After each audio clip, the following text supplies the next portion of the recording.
सादा दुकान मगर जायका लाजवाब। डेरा गाजी खान में स्पेशल मसालों से तैयार होने वाले बकरे के सिरी पाए की हर तरफ चर्चे हैं। तंदूरी रोटी और गर्मा गर्म स्पेशल सिरी पाए, जो भी खाए खाता ही चला जाए। डीजी खान के सिरी पाए बहुत मशहूर है। हम तौसा शरीफ से स्पेशल यही खाने के लिए आए हैं और खा के माशाल्लाह बहुत लुत्फ अंदोज हुए हैं। बहुत ही डिलीशियस जो ना सिरी पाए बनाता है बकरे के। हम जो ना सुबह नाश्ते के लिए इधर आते हैं, अगर टाइम ना मिले तो दोपहर को लाजिम इधर खाना खाते हैं, क्योंकि ये बहुत ही लजीज और मज़ेदार होता है।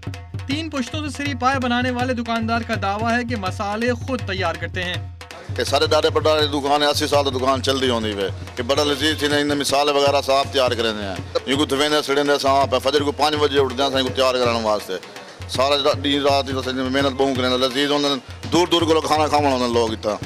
शहरी कहते हैं मिट्टी के प्यालों में मगज और गर्मा गर्म तंदूरी रोटी के साथ सिरी पाए खाने का अपना ही मजा है।